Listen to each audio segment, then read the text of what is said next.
요한복음 1장 말씀을 함께 읽었는데요. 1절을 다시 한번 제가 읽어드립니다. 태초에 말씀이 계시니라. 이 말씀이 하나님과 함께 계셨으니 이 말씀은 곧 하나님이시니라. 이 태초에라고 하는 단어가 창세기 1장 1절에도 기록이 되었는데요.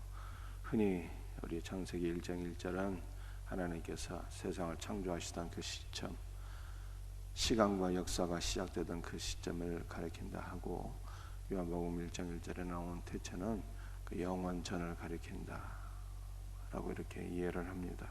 물론 그것도 맞는 말씀이지요. 그러나 창세기 1장 2절과 요한복음 1장 1절은 단어 자체의 의미는 동일한 것입니다. 시작, 기원, 근원 이라고 하는 뜻입니다. 우리의 근원이 누구인가? 우리의 근원이 어디에 있는가를 말씀하고 있는데, 우리의 근원은 바로 하나님이시라, 그렇게 말씀하고 있는 거예요. 연어는 먼 대양까지 헤엄쳐 나가지만 다시 자기가 태어난 이 민물가로 돌아온다고 하잖아요.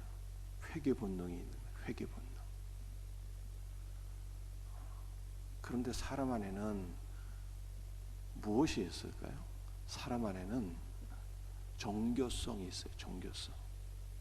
이 종교성이라고 하는 것이 무엇입니까? 자기의 근원을 찾아가는 거예요. 그러니까 인간은 물질로 만족하지 못하고 자기의 근원을 찾고자 하는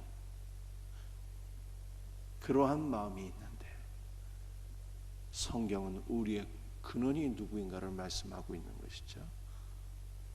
누구입니까? 바로 말씀으로 천지 만물을 창조하신 하나님이시다 라고 말씀하고 있는 거예요.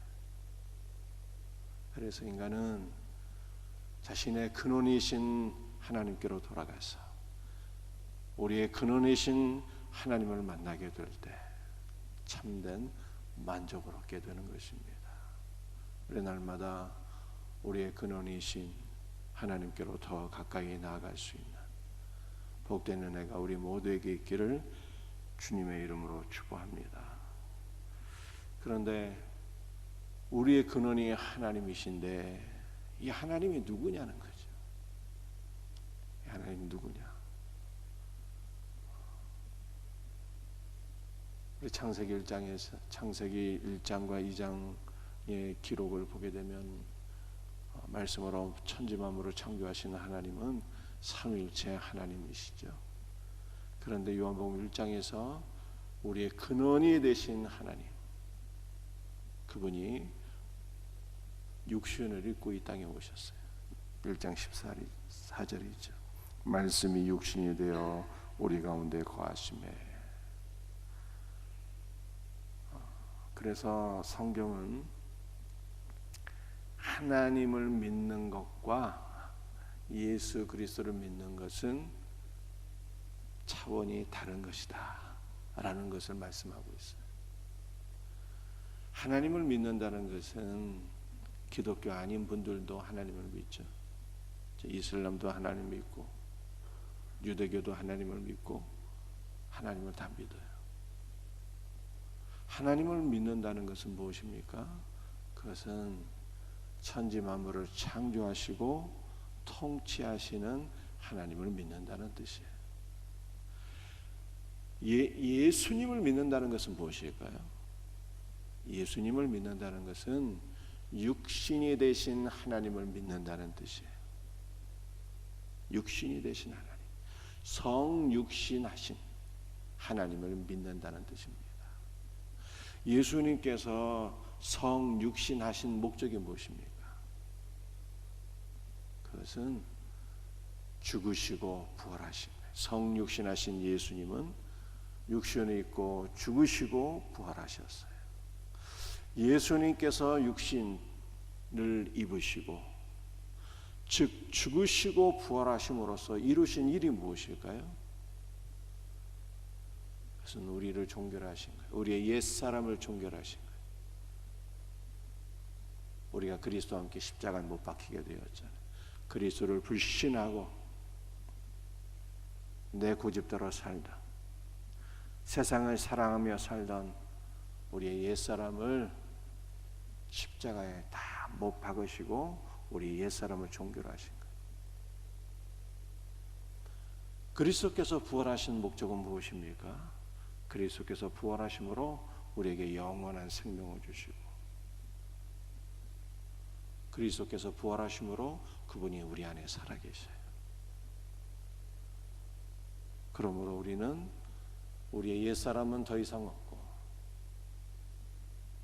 우리의 옛사람은 더 이상 없고 그리스도를 불신하고 불순종하며 내 고집대로 세상을 사랑하며 살던 나의 옛사람은 더 이상 없고 우리 안에는 오직 영원한 생명이신 예수 그리스도만 계신 거예요. 이 놀라운 은혜를 주시기 위하여 우리 하나님께서 말씀이 되시고 죽으시고 부활하셨다. 성에 이렇게 말씀하고 있는 거예요.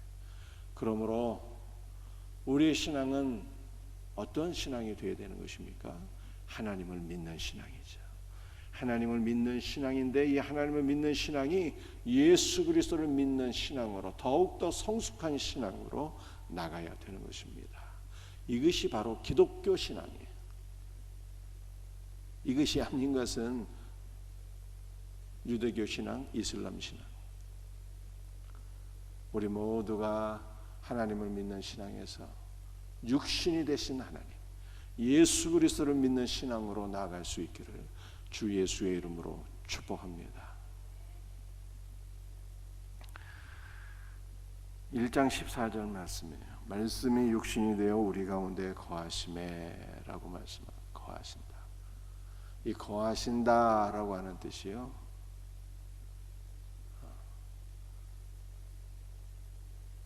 말씀이 육신이 돼요. 말씀이신 하나님께서 성육신 하시어 우리에게 성전이 되어 주셨다라고 하는 뜻이에요. 성전. 이 원어의 의미가 말씀이신 하나님께서 육신을 입고 성전이 되어 주셨다라고 하는 뜻이에요. 여러분들, 성전은 무엇입니까? 성전은 하나님을 만나고 죄를 사함받고 하나님과 화목하고 하나님의 말씀을 듣고 하나님의 모든 은혜와 복을 받는 곳이 바로 성전. 여러분들 이해하시겠습니까? 성전이 무엇이라고 묻는다면 성전은 하나님을 만나는 곳입니다. 믿습니까? 성전은 죄를 사함받는 곳이에요. 성전은 하나님과 화목하는 곳입니다. 성전은 하나님의 말씀을 듣는 곳이에요. 성전은 하나님의 모든 은혜와 복을 받는 곳입니다. 그러니 성전보다 귀한 것이 없죠. 그런데 이 성전의 이러한 5가지가 다 예수 그리스도 안에서 이루어지는 거예요. 우리는 예수 그리스도 안에서 하나님을 만나게 돼요. 주님 그렇게 말씀하셨어요. 나를 통하지 않고는 아버지께로 갈 수 없다고. 내가 곧 길이요 진리요 생명이니 나로 말미암지 않고는 아버지께로 갈 수 없다. 예수님이 하나님이시고 또 하나님의 아들이신데 이 예수 그리스도를 통하지 않고서는 아버지께로 갈 수 없다. 이렇게 말씀하셨어요. 그래서 우리는 예수님 안에서 하나님을 만나는 거예요. 성전은 죄를 사함받는 곳인데 우리의 모든 죄는 예수님 안에서 사해지는 거예요. 예수님 안에서. 로마서 3장 25절 말씀을 보게 되면 예수님이 화목제물이라고 하셨는데요, 원어의 정확한 의미는 예수님이 속죄소라는 거예요. 속죄소. 여러분들, 속죄소는 지성소 안에 언약궤가 있었는데 언약궤의 뚜껑이 속죄소잖아요. 이 속죄소에서 1년에 한 번 대제사장이 지성소에 안으로 들어가서 속죄소에 피를 뿌림으로 말미암아 이스라엘의 모든 죄가 다 사함을 받게 됐는데요. 언약궤의 뚜껑, 속죄소, 하나님의 은혜의 보좌, 이스라엘의 모든 죄를 사함받던 것, 그것이 속죄소인데 그 속죄소가 예수님 안에 설치가 되어 있다는 거예요. 그러므로 우리는 예수 그리스도 안에서, 우리의 속죄소이신 예수 그리스도 안에서 죄를 사함받게 되는 것입니다.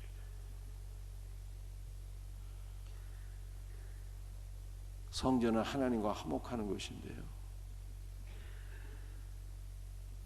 우리 예수님이 진짜 우리의 화목제물이시거든요. 그래서 우리는 예수님을 통해서 아버지와 화목하게 되므로 무엇이 오게 되는 것입니까? 샬롬의 복이 오게 되는 거예요. 샬롬. 예수님으로 말미암아 아버지와 화목하게 되는데, 이 화목이란 샬롬이잖아요. 예수님으로. 예수님이 우리의 화목이에요. 성전은 하나님의 말씀을 듣는 곳인데요, 그 하나님의 말씀이 무엇입니까? 하나님의 말씀은 전부 다 예수 그리스도를 증언하고 있는 거예요.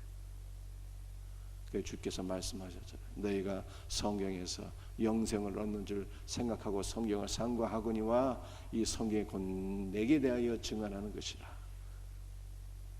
하나님의 말씀을 성전에서 듣게 되는데 그 하나님의 말씀이 예수님의 관한 말씀이라고 이렇게 말씀하고 있어요. 성전은 하나님의 은혜와 복을 받는 것인데, 하나님의 모든 충만이 예수님 안에 있어요.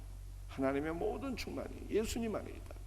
그래서 예수님을 믿고 영접하는 것은 하나님의 모든 충만과 은혜와 복과 생명과 모든 것을 다 받는 거예요. 그러므로 성전은 곧 예수님이에요.